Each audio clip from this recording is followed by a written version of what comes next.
राम भक्त हनुमान की जय, पवन सुत हनुमान की जय, जय बजरंग बली की जय या जयघोषानं संपूर्ण भारतभरात हनुमान जयंती मोठ्या उत्साहात साजरी करण्यात आली। जगप्रसिद्ध असलेल्या अक्कलकोट तालुक्यातील गौडगाव येथील मारुती मंदिरात पहाटे 3 वाजता अभिषेक पूजनाला प्रारंभ झाला। अतिशय भक्तिपूर्ण वातावरणात व फटाक्यांच्या आतिषबाजीत सूर्योदयाच्या वेळेस जन्मोत्सव संपन्न झाला। हनुमान जन्मोत्सवानिमित्त मारुती मंदिरावर निसार शेख या भक्ताने हेलिकॉप्टरमधून पुष्पवृष्टी केली।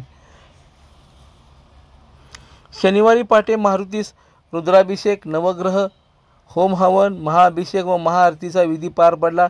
यावेळी हजारो भाविक भक्तांनी पूजेचा लाभ घेतला। जन्मोत्सवानिमित्त जागृत मारुती मंदिरात भक्तांनी सकाळी 6 वाजता मारुतीचा जन्मोत्सव पाळणा घेऊन साजरा करण्यात आला। सकाळी 8 वाजता मानाची पालखी मिरवणूक विविध वाद्यवृंदासह पार पडली। यावेळी श्री दर्शनासाठी भक्तांच्या लांब लांब रांगा लागल्या होत्या। घामाच्या धारा अंगावर झेलत भक्तांनी शांततेत दर्शन घेतलं। सकाळी 9 वाजता हेलिकॉप्टरने मंदिरावर गुलाब पुष्पवृष्टी करण्यात आली। यावेळी राज्यभरातून आलेल्या लाखो भाविकांनी श्रींचे दर्शन घेतले। त्यानंतर अन्नछत्र मंडळात निसार शेख, नगनाथ दुसा, योगेश कोनापुरे, सचिन सूर्यवंशी, गजानन पवार, दिनेश अग्रवाल यांच्या वतीने महाप्रसादाची सोय करण्यात आली होती। या महाप्रसादाचा असंख्य भाविक भक्तांनी लाभ घेतला। अक्कलकोट दक्षिण पोलीस ठाणे पोलीस निरीक्षक महेश स्वामी यांच्या नेतृत्वात चोख पोलीस बंदोबस्त ठेवण्यात आला होता। रक्तदान शिबिराचं आयोजन करण्यात आलं होतं। यावेळी मंदिर समितीचे सिद्धराम वाघमोडे, प्रकाश मेंते, सिद्धाराम पुलारी, चौडप्पा सोलापुरे, बिरप्पा पुजारी, शांतय्या स्वामी, परमेश्वर सुतार, प्रकाश शंकळ, भारत ननावरे, श्रीशैल कुंभार यांच्यासह हनुमान भक्त मोठ्या संख्येने उपस्थित होते।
मी सिद्धाराम नागेशी फुलारी, जागृत मारुती मंदिरचे पुजारी। तर प्रथम मी सर्व भक्तांचे इथं मी मनापासून त्यांचं स्वागत करतोय। सालाबादाप्रमाणे यंदा ह्या वर्षी सकाळी पहाटे 3:30 वाजता धार्मिक कार्यक्रम सुरू झाले, ज्याच्यामध्ये होम हवन आहे, श्रीचे रुद्रावतार, गजलक्ष्मी पूजन हा सगळे विधी पार पडले आणि 6:25 मारुती जन्मोत्सवाचे पाळण्याचे कार्यक्रम झाले आणि त्याच्यानंतर 9 वाजता पालखीचे एक भव्य मिरवणूक सादर झाली आणि त्याच्यानंतर 10-10:15 वाजता हेलिकॉप्टरने आपल्या जागृत मारुती मंदिरावरती पुष्पवृष्टी करण्यात आलेली आहे। आणि दुसरी गोष्ट सांगायचं म्हणजे त्या कमिटीतर्फे जे लोक भाविक आहेत त्यांच्यासाठी वाहनतळाची पण सोय केलेली आहे, शिवाय त्यांना राहण्याची आणि महाप्रसादाची सोय करण्यात आली। नमस्कार, मी सिद्धराम वाघमोडे, कोषाध्यक्ष जागृत मारुती देवस्थान गोडगाव बुद्रुक। सालाबादाप्रमाणे यावर्षी सुद्धा या जागृत मारुती देवस्थानमध्ये हनुमानाचा जो जन्मोत्सव आहे तो मोठ्या थाटानं या ठिकाणी साजरा होत आहे। काल या ठिकाणी रात्रीच्या वेळेस गावातील मल्लिकार्जुन भजना संघ यांच्या वतीनं भजनाचा कार्यक्रम रात्रभर आयोजित करण्यात आला होता। आज पहाटे 3 वाजल्यापासून विविध प्रकारचे धार्मिक कार्यक्रम या ठिकाणी सुरू आहेत। दरवेळेस ज्या पद्धतीनं धार्मिक कार्यक्रम नवग्रह पूजा, होम हवन पूजा, त्यानंतर गजलक्ष्मी पूजा, रुद्राभिषेक, महारुद्राभिषेक अशा पद्धतीनं वेगवेगळ्या पद्धतीचे धार्मिक कार्यक्रम या ठिकाणी पार पाडलेले आहेत। सकाळी 6:30 वाजता या ठिकाणी श्रीचा जागृत मारुती जन्मोत्सव या ठिकाणी साजरा करण्यात आला। गावातील सुवासिनीच्या हस्ते त्यांच्या सानिध्यामध्ये या ठिकाणी आपण बघू शकतो की पाळणा कार्यक्रम जन्मोत्सव म्हणून या ठिकाणी साजरा झाला। त्यानंतर सकाळी 9:30 वाजता आमच्याच गावातील एक हनुमान भक्त निसार चांद शेख यांच्या आयोजनातून की हेलिकॉप्टरच्या सहाय्याने संपूर्ण मंदिरावर आणि गावावर हेलिकॉप्टरच्या सहाय्याने पुष्पवृष्टी करण्यात आली। गुलाब पुष्पांचा वर्षाव या ठिकाणी मंदिरावर करण्यात आला। अतिशय नयनरम्य अशा पद्धतीचा तो सोहळा सर्वांनी अनुभवला। त्यानंतर वर्षातून एकदा ही श्रीची पालखी बाहेर निघत असते, तशा पद्धतीनं आज श्रीची पालखी जी आहे, मानाची पालखी, ती आज 8:30 वाजता बाहेर पडले आणि या संपूर्ण गावाला विविध वाद्यवृंदासह की त्याची प्रदक्षिणा झाली। अत्यंत धार्मिक वातावरणामध्ये या पालखीचं या ठिकाणी गावातून स्वागत झालं आणि दरवर्षी एकदाच ही पालखी बाहेर येत असते। त्यानंतर दिवसभर महाप्रसादाचं जो आयोजन आहे ते आयोजन या ठिकाणी केलेलं आहे। अत्यंत भाविक लोक तृप्त झालेले आहेत।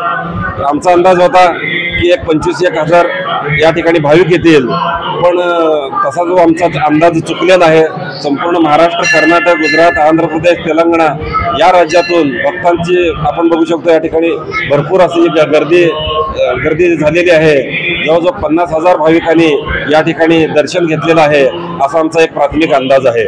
आणि या भक्तांच्या सोयीसुविधेसाठी अतिशय व्यवस्थित सुविधा या ठिकाणी सुरू करण्यात आलेली आहे। आता या ठिकाणी लाईट गेलेले आहे, परंतु जनरेटरच्या सहाय्याने आम्ही या ठिकाणी जी विद्युत सुविधा केलेली आहे, पाण्याची व्यवस्था करण्यात आलेली आहे, दर्शन रांगाची व्यवस्था करण्यात आलेली आहे। या कामी आम्हाला डिपार्टमेंटचं सुद्धा अत्यंत सहकार्य लाभलं। आज 12 पोलीस अधिकारी, कर्मचारी, होमगार्ड या ठिकाणी बंदोबस्तासाठी उपस्थित आहेत। मग महाप्रसाद जवळजवळ पहाटे सकाळी 6 वाजल्यापासून या महाप्रसादाला सुरुवात झालेली आहे आणि रात्री 8 वाजेपर्यंत हे महाप्रसाद चालू राहणार आहे। सांगायचं म्हणजे जे आचार्य आम्ही लावलेले आहोत ते सुद्धा कंटाळलेले आहेत की इतकं म्हणजे सारखा त्यांना वाढवावं लागत आहे अन्नदान। म्हणजे या पद्धतीनं अत्यंत चांगल्या पद्धतीनं दर्शन घेऊन भाविक लोक प्रसन्न झालेले आहेत।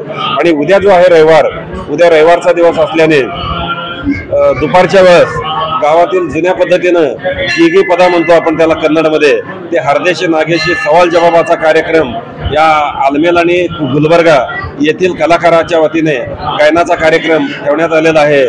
त्यानंतर मराठी चॅनलला सबस्क्राईब करा, बेल बटनला क्लिक करा व लाईक करायला विसरू नका।